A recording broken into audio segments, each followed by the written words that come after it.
เอาแบบใดใช่เอาโดนน้อยๆติเบิ้งนี่มันขาอ้าวมันคาอ๋อบ่ได้ต้องต้องดึงเอาตัวที่มันสั่นมันยาวบ่เลยเนาะ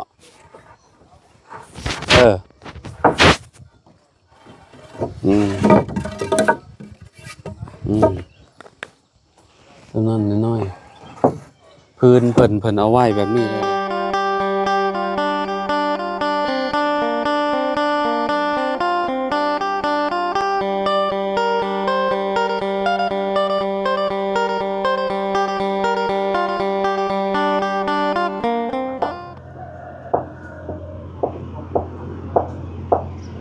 พ่อแม่พี่น้องเอ้ยเนาะกราบสบายดีและสวัสดีเด้อพี่น้องป้องปายเบิร์ดสุขสู่คนเนาะวันนี้ก็มาพบกันกับเฮาคือเก่าคือเดิมเนาะเพิ่มเติมคืออยู่ทางบ้านน้องใจดีน้องเลี้ยงน้องแต่งจริงเด้อพี่น้องเด้อเนาะพอดีว่าทางน้องๆเพิ่นว่าเมื่อวานนี้เพิ่นบอกเนาะว่ามื้อนี้สิผูกแขนต้อนรับสมาชิกใหม่พี่น้องเอ้ยเนาะป้าเถอะพี่น้องเอ้ยยามเช้าๆเนาะได้ยินเสียงขกตับอยู่พี่น้องเอ้ยเนาะตำอย่างเด้พี่น้องเอ้ยเนาะมาเบิ่งนำกันเนาะเฮ็ดอยู่เฮ็ดกินบ่หรือว่าจังใดเนาะโดยสบายดีเด้อสบายดีลุงสบายดีโอ้ตำบักพริกบ่อยู่บ้านเพิ่นบักพริกห้องกระเตี้ยวบ่กระเตี้ยวบ่นี่นะหากระตื่นบ่ตื่นแต่เฮิงแล้วอยู่แต่ว่าบอกว่าสิแขนรถน้ำเจ้าของรถยังอาบน้ำอยู่แล้วบอกว่าลุงจะมาแต่เช้าสุเจ้าบ่มาแต่เช้าสุข่อยก็พ้าวอาบน้ำมันก็ถึกเอามาเจ้าว่าอาบน้ำพี่เอาไปอาบแล้วกันนั่นก็ได้เพื่อผูกแขนรถก็อาบได้บ่เนาะน้ำมันเย็นนะโอ้บ่อาบน้ำกำลังน้ำแล้วสุข่อยก็บ่ได้มีน้ำอุ่นได้อยู่ในเฮือนก็ได้อาบน้ำเย็นคือกันน้ำพริกน้ำปลามันฮ้อนๆน้ำโอ้เย็นครับปัญญาง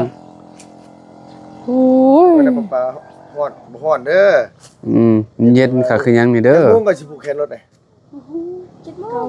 ยังไม่ทัน7 โมง 8 โมงดูสิดู18 โมงแล้วตอน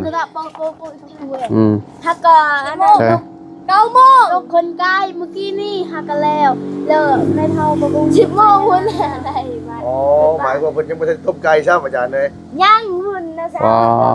ฮักก็เมื่อกี้นี่แล้วลูกคนไก่โลคนไก่ฮักกันแล้วใช่ว่าไปซื้อไก่เป็นโตมาเลยบ่เป็นโตกับโตเป็นได้มันเป็นบ่โดยตัวเป็นแค่ที่เจ้าโอ้ยเอาไปเรื่องใกล้เรื่องกานี่พยายามจะเอาเข้าใกล้ลายพี่กล้องช่วงนี้โอ้ยแม่ลายแห้งเนาะอาจารย์เนาะแม่ติดแดงติดเหลืองเนาะพี่น้องเอ้ยแม่เหลืองนี่ยังพอทนแต่ว่าแดงนี่เรียบร้อยเลยเฮ็ดหยังก็บ่ได้เนาะใช้ไอ้อยู่พุ่นบ่ตะกองมีก็อยู่พุ่นบ่แม่เป็นตัวหน้าไปสบายดีบ่ทรงได้ขอบ่อ่านดอกเด้น่ะเนาะผูกแขนกับน้ำนึกว่าเห็นมาก็ได้อาบแล้วเอาไปอาบก็ได้อาบแล้วตัวค่อยเจ้าน่ะบ่บ่ได้ดูอาบแล้วแม่นบ่ช่วยหน้าชื่อนะว่าว่าผมนี่ฮะที่ผมตื่นแต่นอนโอ้พี่น้องเอ้ยเนาะยังไม่ทันได้มาต้มไก่ครับอาจารย์เอ้ยเป็นพ่อๆกันหาคนมาหลายอยู่ว่าผูกแขนรถนี่ได้บอกคนดีบ่มีแต่พี่น้องตัวเองนี่บ่จ๊ะน้องชายว่าสิไปน้ำน้องชายว่าสิไปน้องชายว่าสิมานี่น้ำประมาณ9 โมง 10 โมงบ่ได้เพิ่นมาเนาะโอ้ควันแท้ลุงอ๋ออยู่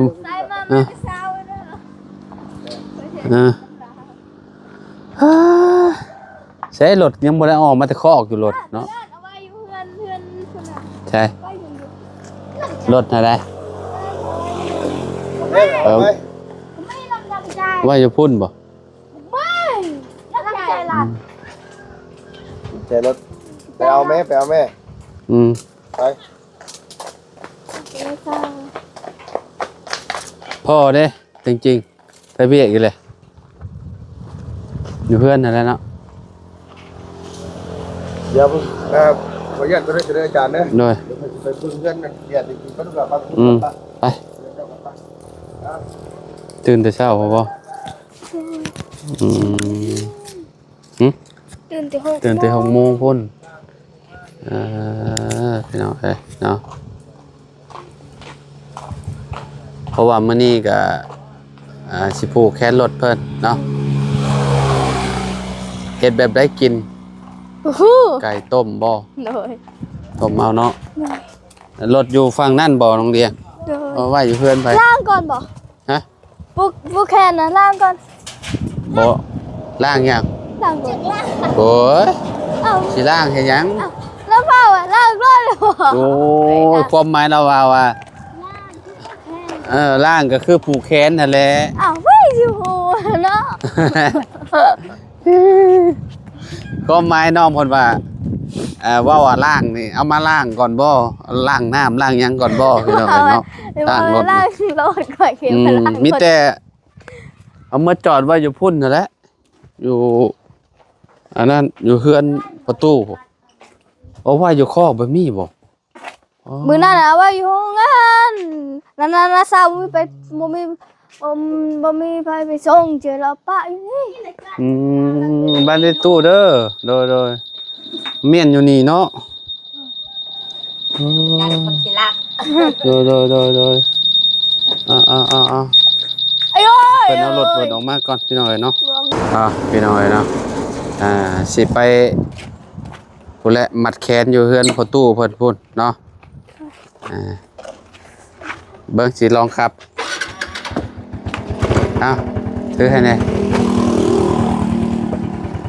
ไปพี่น้อยเนาะ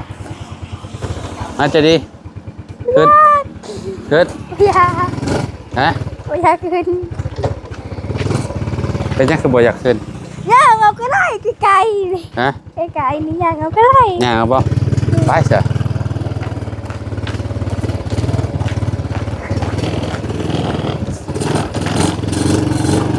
เสียวพี่น้องเอ้ยกดทางมาเลย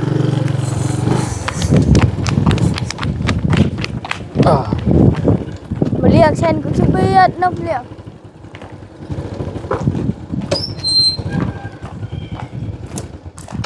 เสียงนิ่มๆเนาะโอ้เดี๋ยวคักเลยงามแบบนี้เลยมาให้น้องเลี้ยงเพิ่นเป็นมือกล้องให้พี่น้องเอ้ยเนาะจะดีกล้าครับออกไปทางใหญ่อยู่บ่ ยันลุด งานรถเนาะแต่น้องเลี้ยงนี่ได้เนาะ โดย บ่ย่านบันไดพี่น้องเอ้ยเนาะคือว่าพ่อเจ้าว่าอันมีคนอันนั้นบ่น้องเลี้ยงมีคนถือไอ้โมแม่นไผว่าอันหลักตีพ่อเจ้า พอลี่ พ่อเคยไปทักโทรศัพท์อยู่บ้าน เคยขี่ก่อน แต่พ่อเคยนั่งอยู่ในรถแล้วพอเท่าอันนั้นเราเมาเหล้าแล้วเราพี่พ่อค่อย ลูกเรามาซอยท่านถ้าลูกเราบ่ได้ซอยตายบอกเลยเขา คิด บอก ได้เบิ่งในคลิปดอกว่าคิดว่ามีคนมาทำร้ายพ่อเจ้าอ่ะคนเมาเนาะ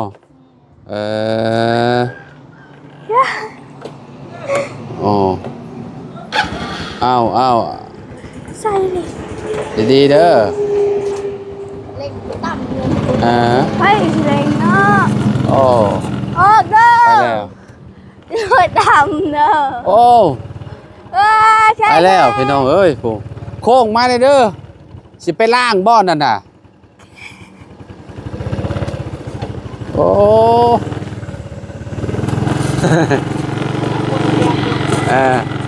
พุ่นน่ะ โอ้ โอ้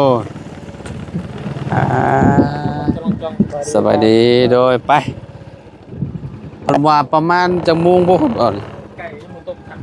9 โมง 10 โมงว่าจังเนาะ10 โมงพุ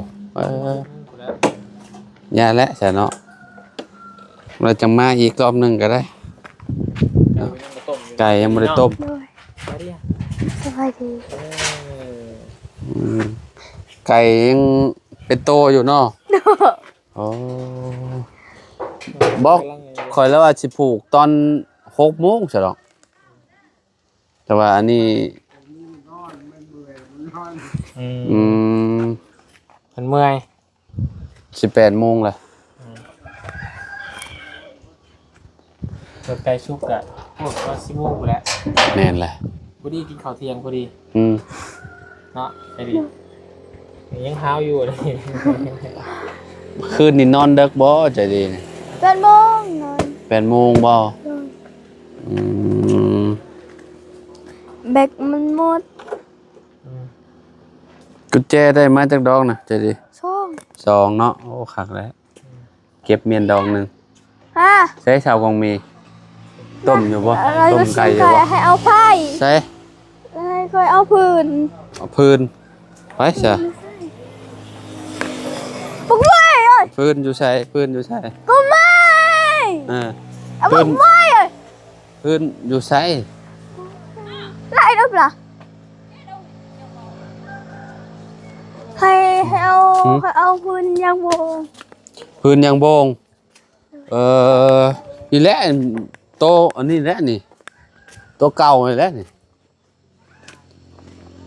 หนูบ่ได้เว้านี่เนาะ ว้าวพี่น้องเอ้ยเอาแบบใดจะดีเอาแบบใดใช่เอาโดนน้อยๆติบ้านนี่เนี่ยมันขาด อ้าวมันคาบ่ได้ต้องดึงเอาตัวที่มันสั่นมันยาวบ่เลยเนาะ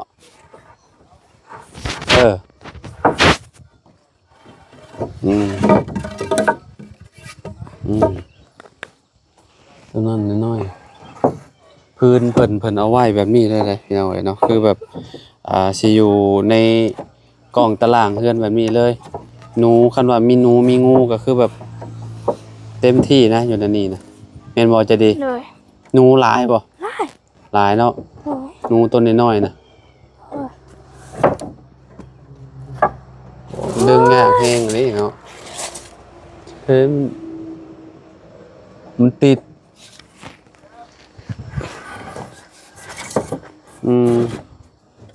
โอ้แบบนี้เลยเดี๋ยวนี่เพิ่นสิแลบไว้แบบนี้เลย ว้า ไว้ดังเลยเป็นเฮ้เบิ่งสิดึงซอยอ๋อตัวโอ้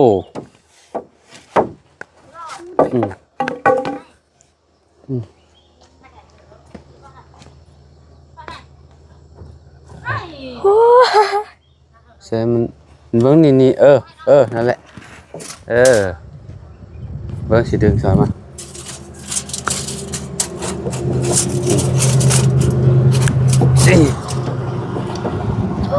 พอบ่เฮ้แนวมันติดนี่เนาะโอ้10 บาทมือกระเบาแล้วเอ้ยโอ้ตัวเน่น โอ้ย พอแล้วเนาะเจ้าก็เอาผ้ามาซีนนี่ให้มันอันได้4 โดน 5 โดนเด้เอาผ้ามานี่มันมาบากมันให้มันได้3 โดน 4 โดนบอกว่าสิเอาอันจุยาวเลย โอ้โหก็ ฮะจุยาวเลยบ่ปอ เตะได้เนาะของกันเนาะ บ่ได้กินดอกว่านี่ บ้านเราพื้น แต่ มันเนาะ นี่แหละไม่สิจะกินสูได้รู้ที่ได้กิน ต้มเลยนะอันนี้น่ะไก่น่ะนี่น้ำหม้อครับบ่ กำลังมาต้มกินนี่ อายะตื่นแต่เช้าบ่แต่เช้าก็ข รัวไก่เนาะ แม่น จริงๆคือบ่ตื่นมาครัวแต่เช้า แต่จริงเบิ่งตามันจะน่วม ฮะ ตามไปบวม ใช่ นอนร้ายบ่ ตาบวมบ่แตนตอดบ่ ซอยในเท้า อืม ขนาดน้ำสิดามันเลยเท้ายังบ่ได้ซอย อืม บ้าน ไปส่งคอนเสิร์ตนี่มาเนาะเอาไปพร้อมกันก็ ไม่ดูฝัน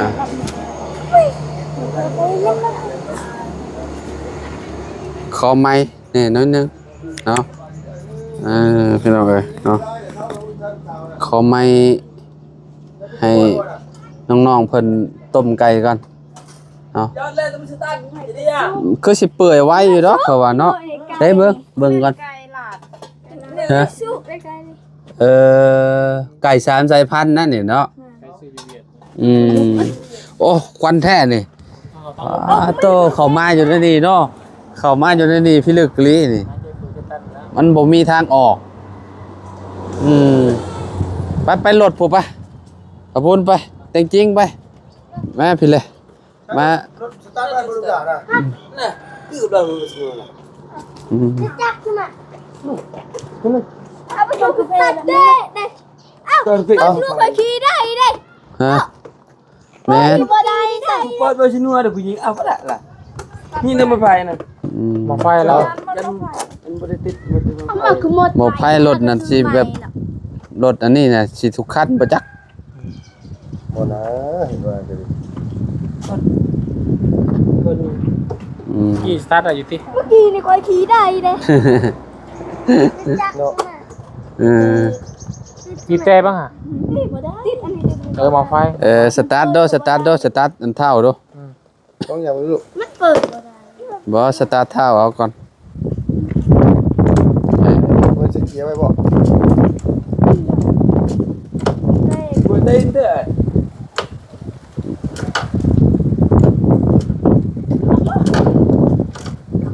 เลข บ่ได้เด้อ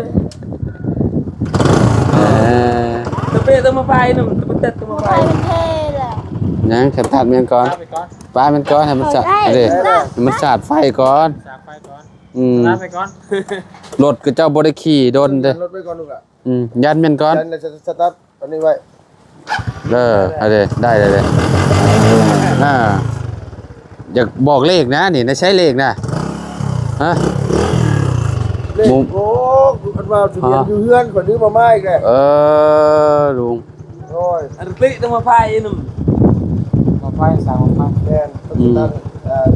สั่งให้ไว้ เอาให้ ตะเปะ เขาเราเป็นนาเชียร์เลยเมื่อกี้ หน้าซีดไปเลยติ นาซีไก่ต้มเลยเมื่อกี้ ตกใจว่ากินนี่จะนี่วะก็ขี่ได้อยู่นะกินนี่วะบ่เอากินนี่พี่น้องเอ้ยเพราะว่าเพิ่นขี่อยู่เด้กินนี่ขี่ไปหัน จะดีกินยันตาตีเลยดิ ข่อยเป็นคนขับขึ้นมาอยู่หันแล้วเพิ่นเอามาจอดไว้อยู่นี่แล้วเพิ่นขับไป แล้วขอจับรถมาเดียวก็เพ่แล้วอ่ะ เออ โอ้เจ้าจับรถมาเดียวก็เพ่เลยนี่ เออ พี่เจ้าไม่ได้ เอาไปชิ้นวันนี่คือ จับรถมาเดียวเราเพ่เลยนี่โทษแล้วเจ้าบอก ขับรถบัดเดียวเราว่าสตาร์ทบ่ได้ ได้บ่ได้ฮะ ขี่เลยกินนี่เอาขี่อยู่เราอะบีบแกนะมึงรู้หาแกดังแบบใดดังแบบนี้เนาะแกหรอกกันเนาะของเบาเอาเจียงหาลั่นคือว่ามันเป็นแบบนี้เนาะเป็นแบบนี้ตาเลียว ไก่ห้อง ไก่ห้อง โอ้แกหลุดเป็นแบบนี้เนาะ แม่งกิ้งห้องยังอีกนี่ ปุ้ยไก่ จริงๆขี่คล่องบ่ มื้อนั้นมื้อวานนี่แล้ววานนี่น่ะ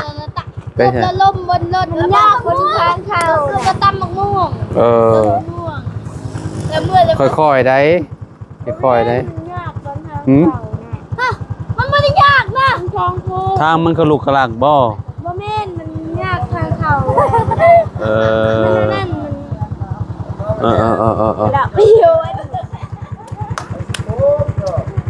เชียง นิ่มเนาะปีเดียวกันกับรถอาเจือง25คือกัน แต่สีแดงนี่เข้มดีเนาะสีแดงเนาะอันนี้สีนี่นะว่าที่เพิ่นอยากได้ดำแดงเนาะเพิ่นอยากได้เนาะอาเจืองเนาะ Honda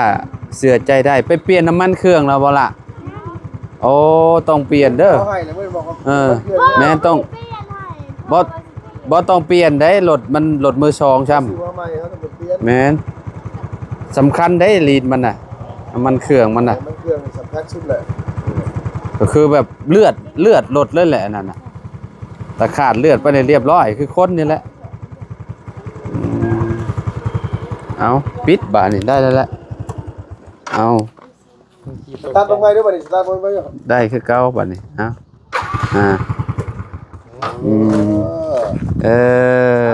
เอา จะผู้สาวว่าน้ำจะเพิ่มกล้าใกล้ โอ้ยเอ็นอาบน้ำก็ว่าวมุย เอ้าแช่แล้วน้ำเม็ดไหลมันปีมันชาติกับบ่อาบ เนาะ ว่าเลย ยันแต่หนาวนะมีน้ โซนาชื่อ เด็กนี่ชาติถูกอยู่เนี่ย ำเต้นตอดได้ตาตุบตะโป ไปแม่อาบน้ำเด้อ